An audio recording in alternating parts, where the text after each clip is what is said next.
What's that book about? Oh, this is something special. Look, your books are safe. By reading them, you get to become Tarzan or Robinson Crusoe. But that's what I like about him.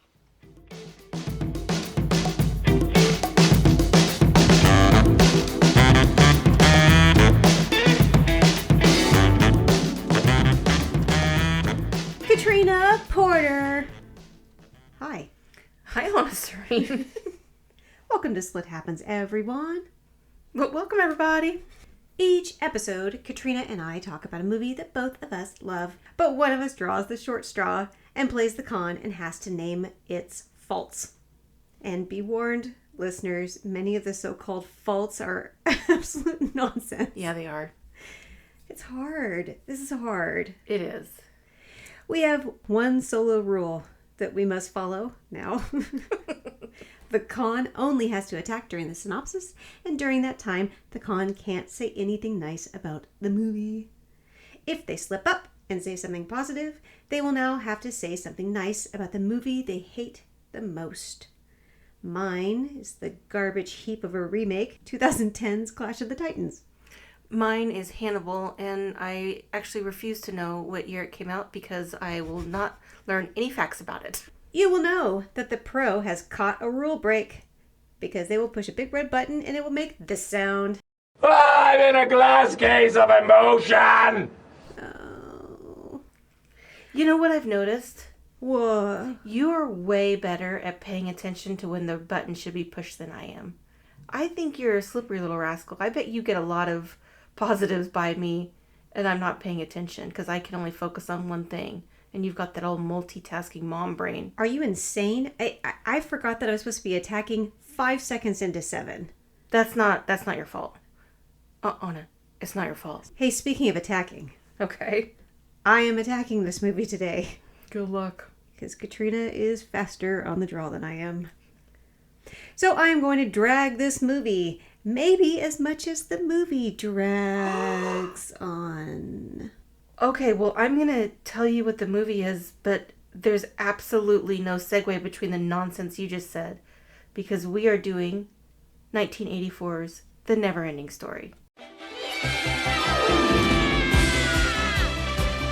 Oh man, you're going to be able to hear my ice cube drink. Anna's drinking her kombucha, Calamocho. and we have a rule. We actually have 2 rules. We know we already got rid of all of our other rules. We have an unspoken rule. It's spoken between us that we don't have ice in our drinks because we're loud bitches, and Anna's kombucha has to have ice cubes in it.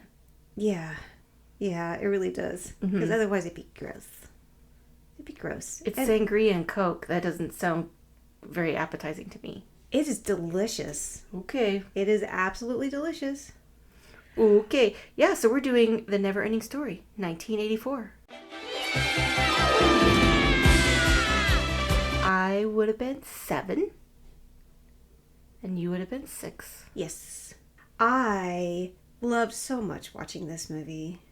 I really, really did. Was it hard to do notes? No, it actually was not. Well, we've talked about this. We talked about this during He-Man. We've talked about it in Care Bears.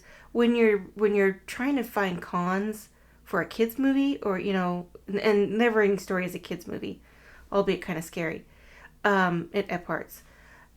It's hard because it's easy to go with, well, that's silly. I think my attacks are silly and also correct. Okay. This is going to be one of the ones where I don't think my stuff is just total nonsense. I don't think so. It's not going to be like, he doesn't sleep in the bed right. What you did with Morgan Freeman in 7. But who sits up in bed? But who sits up in bed? We already went over this. People with gastrointestinal distress. Let's see, we're past 7. We're past 7. We're doing The NeverEnding Story. We're out of the 90s. We're into the 80s. Which is our comfort zone. I love this movie so much. And I had so much fun doing my notes. It was hard to focus and take notes because I kept watching the movie, and I'm like, oh shit, I gotta write some stuff down. Mm-hmm. I have the book at home, so I've read the novelization of NeverEnding Story, or the original, the source material. Mm-hmm. None of my attacks are about how much it differs from the book, because I'm just going to focus on strictly on what they gave us, what the output was. Yeah, the author of the NeverEnding Story is Michael Ende. Oh, disclaimer. Oh boy. Does this have to do with Germany? It does. You know we love Germany.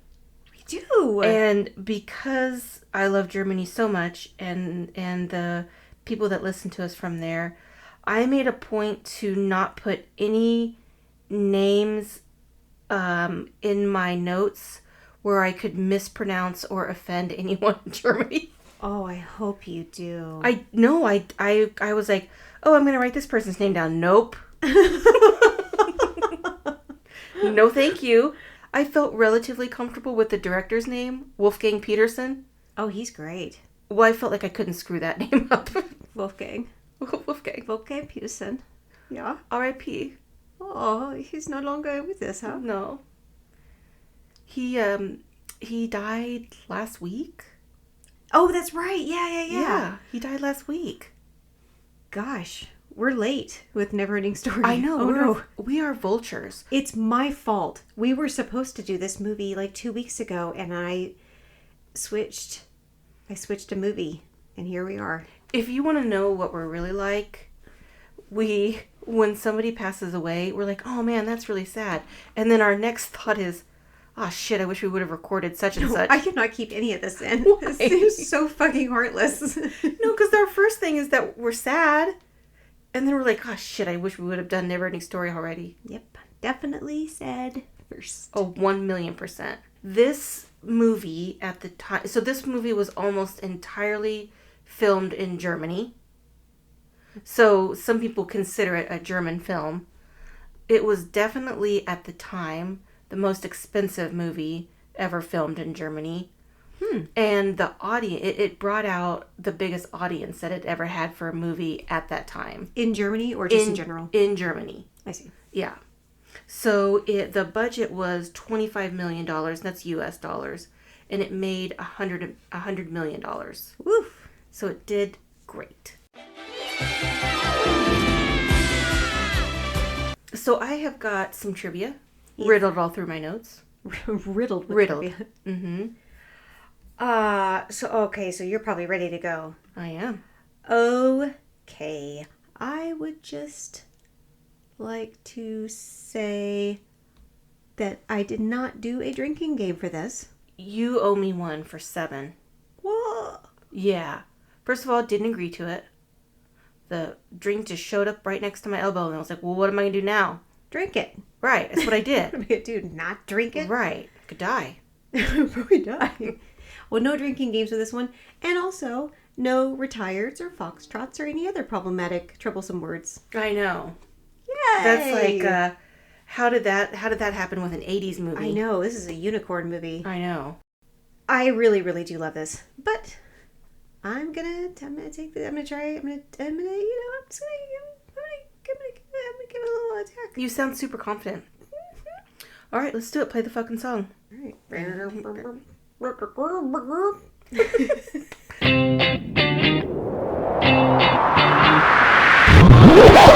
Let the games begin.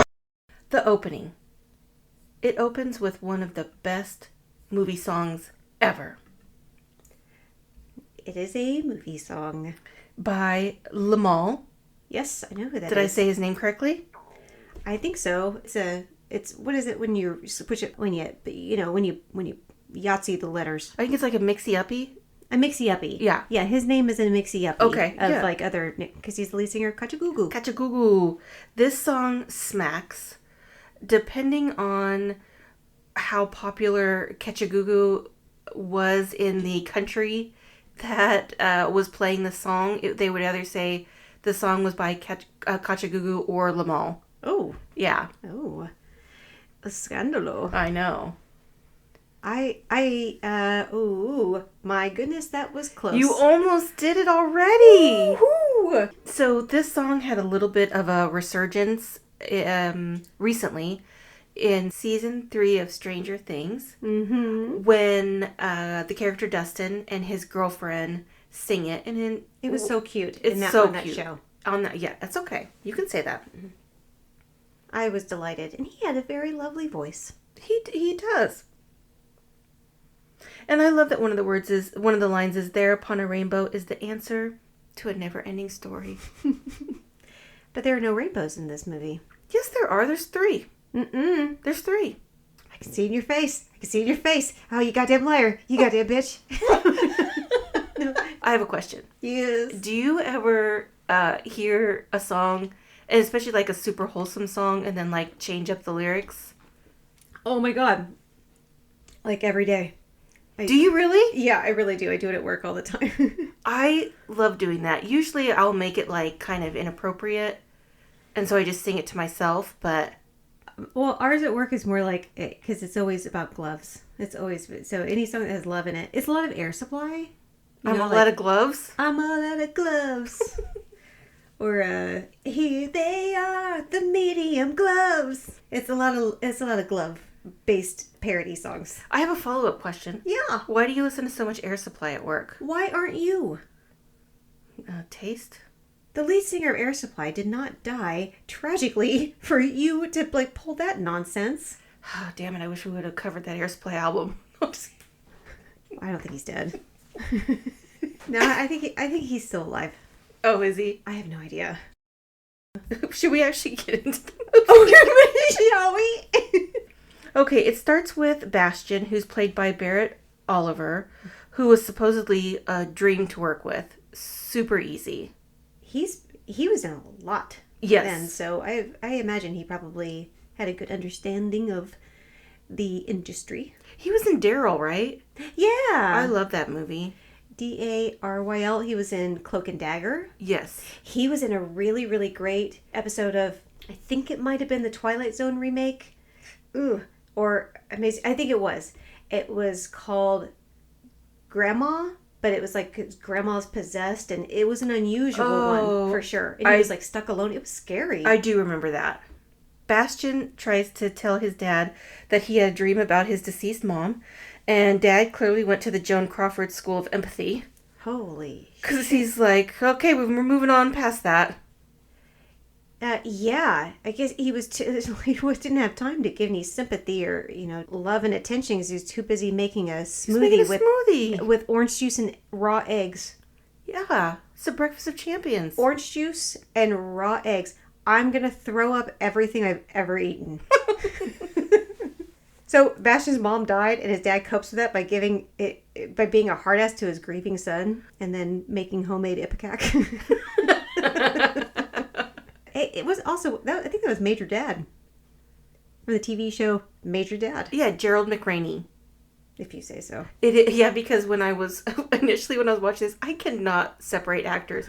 What? I know. Initially, I was like, oh yeah, they were in Cloak and Dagger together. Nope, that's Dabney Coleman.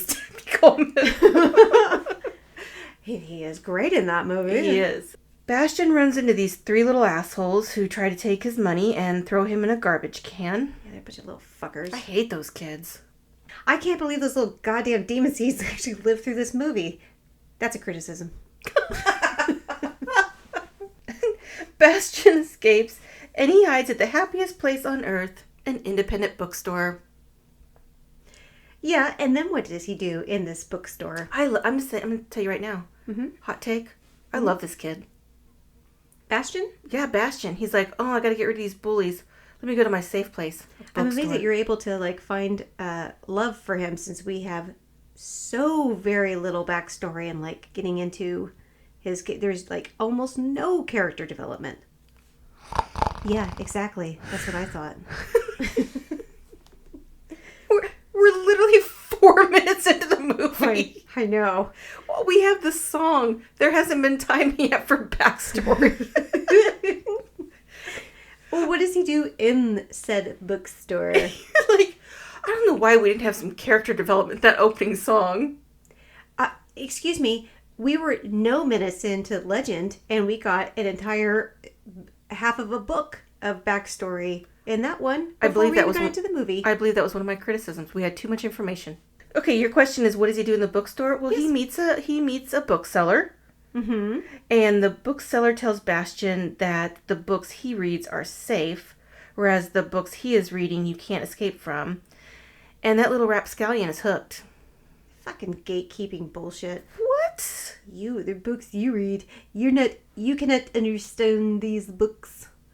Listen, a true bookseller, Oh my god. yes, like Meg Ryan in You've Got Mail, Fictional characters. and like all of the booksellers at my favorite bookstore, the Raven Bookstore in Kansas. Our other favorite bookstore is Turn the Page Bookstore in Boonesboro, Maryland. Yes, real booksellers, they know what you need.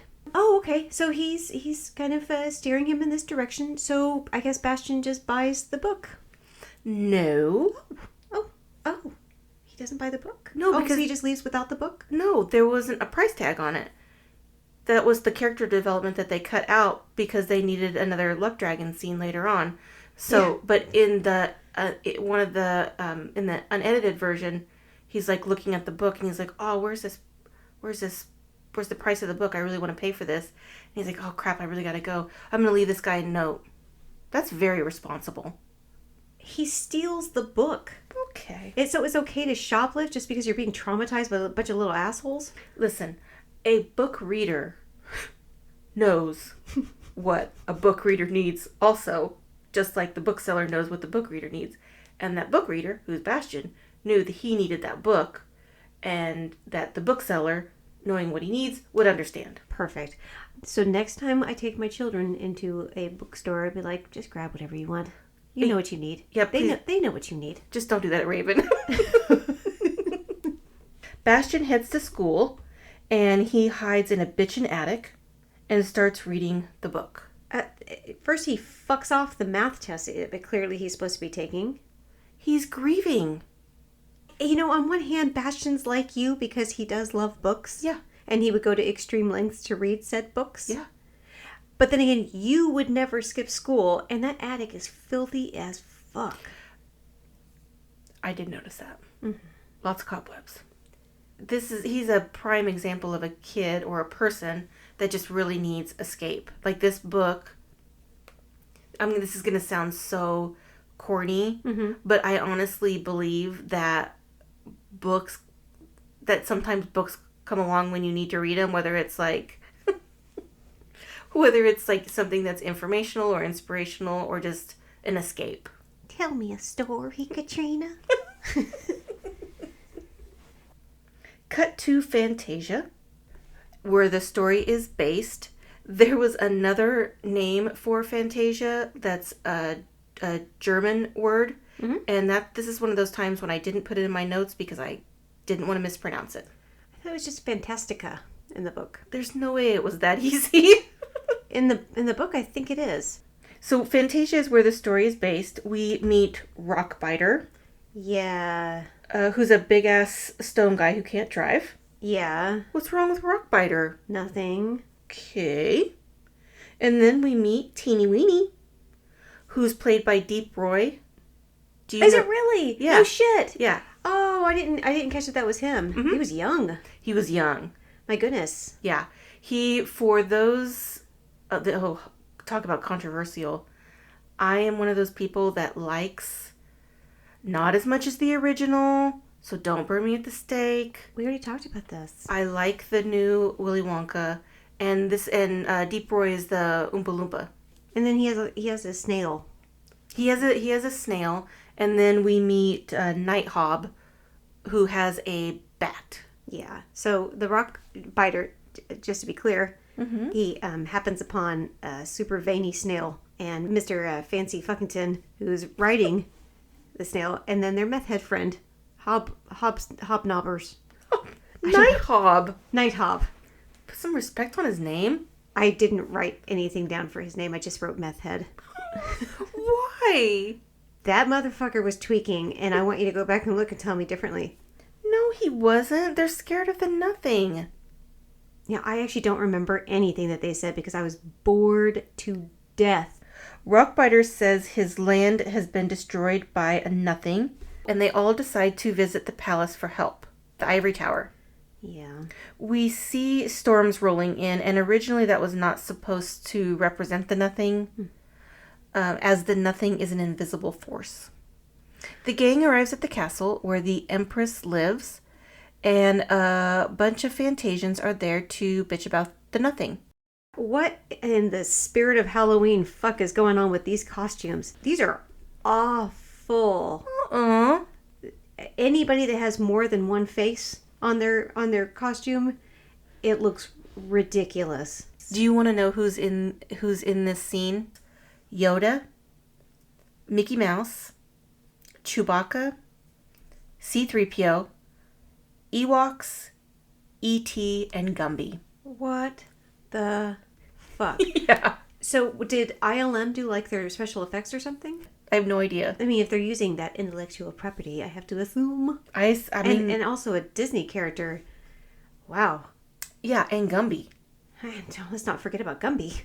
Honestly, when I read that E.T. was in there, I was like, did Steven Spielberg fucking executive produce, edit, and market this one as well, like he did every other movie in the 80s? E.T. is in The Phantom Menace. Very briefly, he's in like when there's the vote of no confidence, and then Emperor Palpatine, Senator Palpatine. It's when Senator Palpatine starts to gain his power. Oh my god. Anyway, E.T.'s there. The Empress's spokesman tells everyone the nothing is destroying their world, and also it's killing the Empress as well. And this guy went to the Debbie Downer School of News Delivery. He's like, thank you all for coming for your last hope. It ain't here. Mic drop. Right. Starts flicking the lights on and off. Okay. He says they have one hope, and it's that a warrior named Atreyu can stop the nothing. Yeah, that kid shows up. It's time for me to turn the volume down and the closed captioning on. Well, that's not his voice.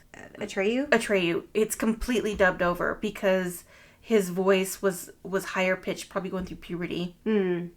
So all of his speaking is dubbed over. So they found some other kid to scream all of his lines for him. He doesn't scream. He screams all of his lines. There's maybe 2% of his lines that aren't yelled at full volume. You scream nonsense. Yes, I do. Go on. As easy as Barrett Oliver was to work with was as difficult as Noah Hathaway, who plays Atreyu, supposedly was. For real? Supposedly. He was not very easy to work with. Why? I don't know. Little diva pants? I guess. I don't know. He owns a tattoo shop now. I think I've seen what he looks like. I probably saw one of those, where are they now things. Right. And I'll read any of that shit. I know you do. In Greek mythology, which you love, Atreus was the father of Agamemnon, and the name is the basis of the house Atreides in Dune. Very nice. Yeah. I think that the spokesperson for the Empress is a little rude. He's stressed. He's stressed. Oh. Everyone is here coming to him we're ready for you to fix everything. You're a warrior? Are you fucking kidding me? Atreyu shows up and gives attitude about being age-shamed, and Nighthawk is like, is this guy a nutcase? Is he a nutcase? The Orin, which the spokesman gives to Atreyu, is the necklace that represents the Empress. He gives him that after he's like, you must go alone. You must ditch your weapons. It will be very dangerous. It's like, no shit. You're sending an unarmed kid into the wherever, and you don't even know to fight something that's killing everything. You know what it reminded me of? It's going to be very dangerous. It reminded me of He-Man and She-Ra's Secret of the Sword, where she's like, I can't give you any information, but go take this sword to another land, and that's all I can tell you. And he's like, whoa. Adam, please. Stop asking questions. The Orin necklace from this movie is in a glass display case at Steven Spielberg's home because he helped with the editing of this movie, and he helped, I swear. I definitely believe that. Knowing what we know about Steven Spielberg. He helped with the marketing of it because he was friends with Wolfgang Petersen. That motherfucker just could not keep his tentacles out of every single project that happened in the 80s. I think one should just assume that if Steven Spielberg is even within a 20-mile radius, he's going to have some involved. He's going to want to edit your movie. Hey, you have something with an orange on it. I do. I'll put a picture of it on Instagram. Anna made me a Kindle cover that looks like the cover of the NeverEnding Story book. I love it so much.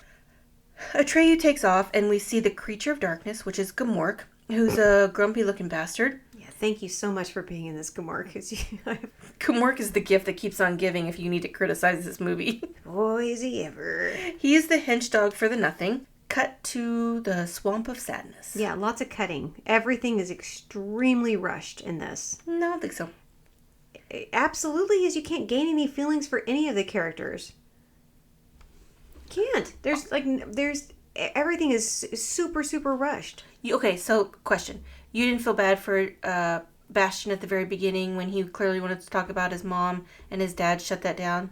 I would like to have had a little bit more of a conversation there. Did you feel bad for him?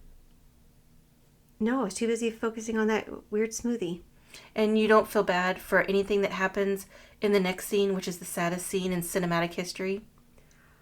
I would feel bad if any animal drowned in front of my child eyes like they did with this when I was 6 and watched a horse drown to its death. And he's like, "Don't leave me." This scene... It's actually the opposite of what he says in the book, to be honest. He talks. He talks in the book. The horse does? Yeah. Oh, God. He tells him to go on without me. The Swamp of Sadness scene was an absolute... Did I say it wrong? No, it's Swamp of Sadness. Oh. Just sounds like you're a cooter. No. Oh. It sounds like when we recorded at the lake that one time, and it was so goddamn hot and humid. That was the Swamp of Sadness. Yeah, my ass was the Swamp of Sadness. I slipped off the seat. God. The Swamp of Sadness scene was an absolute nightmare to shoot because, shockingly, horses, even highly trained horses, are not going to just stand around and let themselves get sunk. So it took 7 weeks to train the horse to stand on the submerged platform. Mm-hmm. And it was supposed to take, the whole scene was supposed to take 2 weeks to film. And it took 7 weeks just to get the horse trained. This scene was a mess. Noah Hathaway's leg got caught on the elevator and he was pulled under the water, and he was unconscious by the time they pulled him up. Holy shit. Okay, No wonder he's a little diva. Well, so supposedly he was a nightmare to work with, but some shit happened to him in the filming of this movie. That is not the only bad thing. He gets tossed around a lot. Yeah. He is in the mud a whole lot. I thought they actually killed the horse. I thought that was like one of the... That is an urban legend. Okay. The horse didn't... Actually, the horse was gifted to Noah Hathaway, who plays Atreyu, but because of the cost and the difficulty of getting it to where Noah was, it ended up going to like a horse ranch in Texas or something. The horse is fine. They gave it to Noah as like a Veruca Salt type thing. Like, he's like, I want a horse. Not any horse. I want a drowned horse. I think they're like, hey, Noah, as a parting gift, we're going to give you this horse. And he goes, oh, you mean from the scene that I almost died in? Like, in real life? Artax, who's the horse, gives into the sadness and drowns. And Atreyu is super sad because Artax was his friend. Well, he's and in the Swamp of Sadness. That's where you're going to be sad there. Well, but also Atreyu has to walk. It makes me sad. So he's like, oh, Artax, I love you, I miss you. And also, you're my ride. So now I'm sad. Oh, do you have any friends?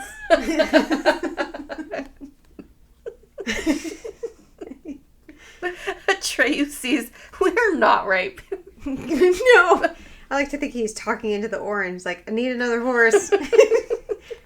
Yeah, this one didn't last.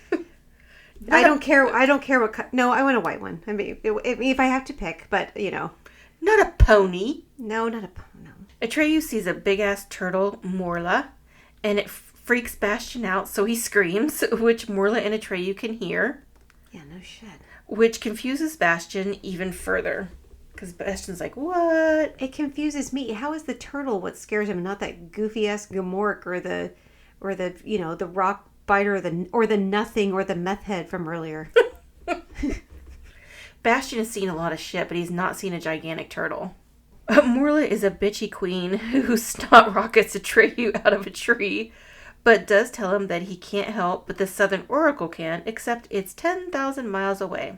No, he refers to himself as we. We can't help you.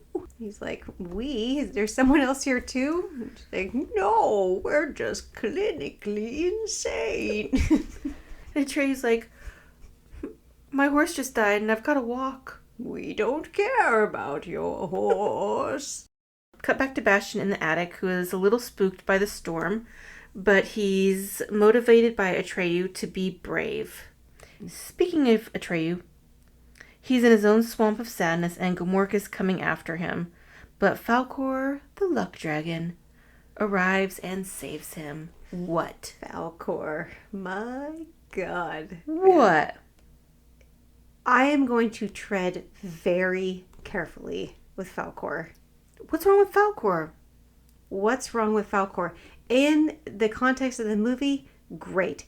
He's totally fine. But if you just listen to the audio of him, not knowing what's going on, it sounds like CPS should probably be involved. Oh, yes. Leaving so soon? I was just going to... I have to... I was trying to... Sneak away. Yeah. I mean, no. I like children. For breakfast? You're on a quest. How'd you know that? You were unconscious. And you talked in your sleep. Why? Could you get round and scratch behind my... Yeah. Oh. That's so good. No. I don't like his scales, too. They look like little iridescent ticks. So the author, Michael Ende, did not like this adaptation of the book at all. And one of the things that he did not like was Falkor, or how Falkor was portrayed. He thought he looked too much like a dog. He does look too much like a dog. What's wrong with something looking like a dog? Come scratch my ear. That's not how Falkor said it. Don't go near him, Atreyu. He's like a flying tick-scaled free candy van. Stop it! Atreyu is healed up and we meet a couple named Urgel, who's played by Patricia Hayes. Yay, Finn Raziel! Finn Raziel, yeah, from Willow. And Professor Engiwook. He's expert on the Southern Oracle. Yeah. And we see the two sphinxes guarding the entrance to the Oracle, and there is nothing weird about them at all. And anywho, let's keep Titty going. statues alert! Titty statues alert! What? I don't recall. I like that Professor Engiwook? Professor Engelwalk. Tooth. Professor Tooth. He's over there drawing like big titties and his wife gets in the way and he's like, fuck off, wench, I'm doing important science stuff. That's not what happened at all. Professor Englewood is, Englewood, it's like California. Englewood's always up to no good. He is up to no good over there drawing titties. Anywho, there's nothing weird about it, except the author really didn't like that part either. I'm pretty sure he didn't like any parts.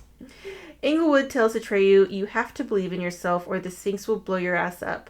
But Atreyu is nothing if not confident, so he gives it a shot. So, just to be clear, if you hate yourself and you have low self-esteem, yeah, the best thing you can do is walk through a couple of glowing statues with huge knockers and fucking laser eyes. I think people with those personality traits do not recommend. Yeah, I guess where I'm not going. There. I will wallow in self-loathing from the comfort of my home. Thank you very much. Do you know what it reminded me of, that scene? It reminded me of the scene from South Park, the movie, where Kenny is floating up to heaven.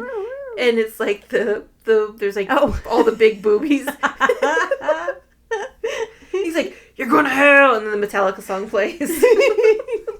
The titties are pretty. The boobies are a little excessive. It's a little, okay, it's a little. They're all in your face. Yeah. I mean, no wonder so many knights like got lasered. Yeah, They got a little distracted. They should have sent a heterosexual woman through there. Or a homosexual man. Or a homosexual man. No, I know a lot of homosexual men who loves boobies. Yeah, they really do. Some, I mean, many. Yeah. I think it's more of a fascination thing. Yeah, I think you go with a heterosexual female just to be safe. Yeah. No, I disagree. I am a heterosexual woman, and all I can focus on when I watch this children's movie is boobs. Boobies. Again, I think that's more about you than it is the movie. What did you focus on when you saw them? Tits? They're titties. I mean, they were there. Dirty pillows. Just in your face. Dirty pillows. Atreyu makes it through, but now he has to face the magic mirror gate. God damn. What's wrong with that? Jesus. Self-esteem, titty statues, and the magic mirror. What the fuck is the final test? You gotta cross the bloated sea and have to try on swimsuits and jeans? Listen, no one said this would be easy. And the Empress, I'm beginning to think, is a clever claw. She's like, I'm not going through the confidence crasher and the mirror of despair. I'm going to send this kid. That's what I call my mirror at home. The mirror of despair. I call mine a fucking liar. You just go in front of it at 7 o'clock in the morning, whatever, you just go, you take that back. I know. I walk up in front of the mirror and I go, bullshit, and I just walk away. Atreyu looks in the mirror and sees Bastion, which Bastion reads in the book, and this is where my feelings for Bastion go south just for a minute. Uh-huh. Because he throws the book. He threw the book. He threw the book, and we don't do that. I didn't have that in my notes, but yeah, he threw the book. He did. That's rude. But Bastion is starting to believe they know about him and Fantasia. The book that he stole, this delicate, wonderful book that he stole, and he's like, I'll take good care of it. I definitely won't throw it. Okay, bye. Mm-hmm. Have any of your children ruined anything of importance because they're children? Well, yes. But they're mine. They're supposed to tear up all of my things. She's like olive oil. They're mine. And they're mine. And they're sticky all the time. Children are sticky. Yeah, they are. Very sticky. Atreyu finds the Southern Oracle, and she says to stop the nothing, the Empress needs a new name, but only a human child can name her. Atreyu and Falkor head to the boundary of Fantasia, and the nothing is fucking shit up, and Atreyu falls off Falkor. Yeah. Atreyu's like, Falkor, I have to go find a human child. And Falkor's like, a child? Falkor is not a perv. A child, you say? I'm in. Oh my god. It's like, faster, Falkor. And Falkor goes, all right, hang on tight. Stop. Falkor is helpful. We have to hurry. All right, hang on tight.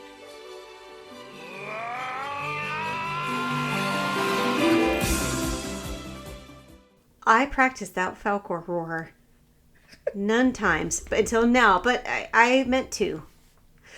Roar!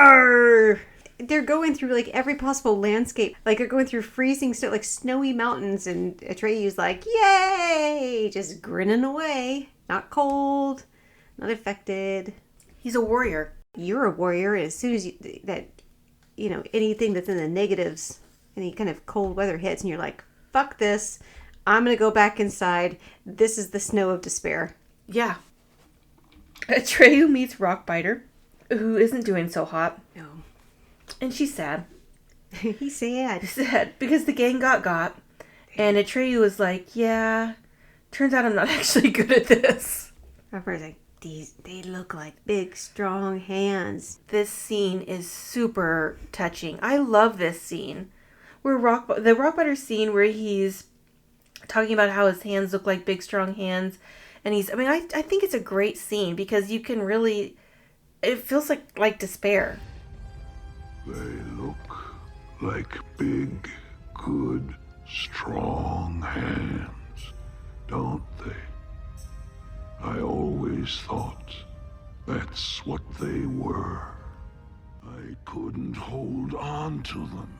It's a wonderful scene. It's a lovely scene, but I'm in a glass case of emotion. it's a lovely scene. It is. It's a great scene, and it comes out of nowhere. I mean, it really, it's very touching. What would you like to touch about the remake of Clash of the Titans? It's memorable because I don't remember anything else that came out that year. All right, I'll take it. Thank God. Atreyu sees murals of his travels and then sees that bitch Gmork. Mother of God. Gmork says that Fantasia is the world of human fantasy and has no boundaries, and that Fantasia is dying because humans have lost hope. He is such a letdown. In no way whatsoever does he look scary.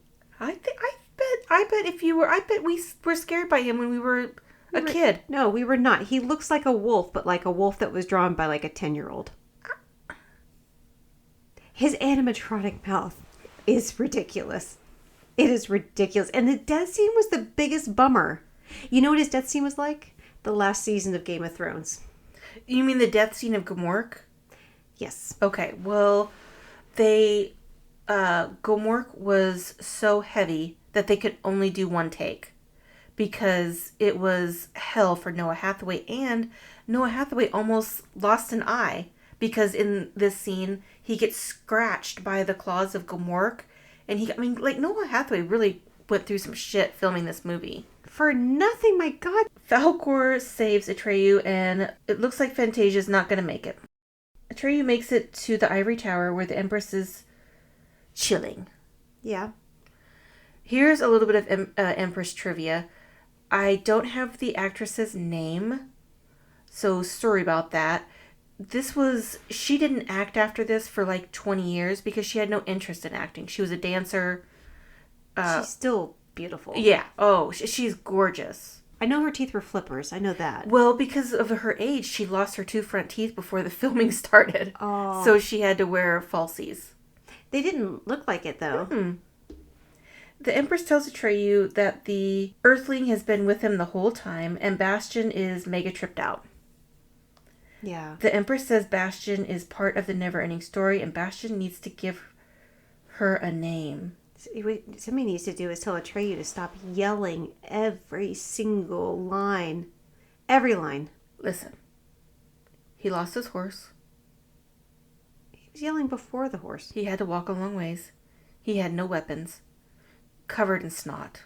Sure, that would make me despondent. Not like need to yell every single thing I say.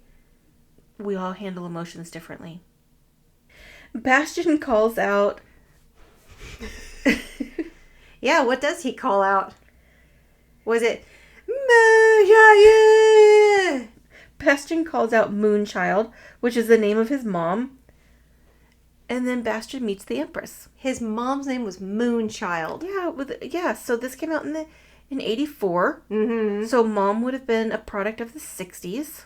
Mm-hmm. Moonchild makes perfect sense. There's no way in all the heavens that we were able to understand what he said when we were kids. It wasn't until I was an adult and read the book before I realized he says Moonchild. Yeah, nobody can understand it until you know what he says, and then you can see it. It's because he's like, yeah. He's stressed. So he meets the Empress, and she gives him the last grain of sand from Fantasia, and tells Bastion the more wishes he makes, the better Fantasia will become. And Bastion takes a ride through Fantasia, and then he decides to get some revenge on those bullying bastards. Yeah, he can do whatever he wants, and that's what he chooses to do. To me, that feels very correct. First, I'm going to go, what's your first wish? I want to go give some bullies their just desserts. No, his first wish was to fly through Fantasia on Falkor.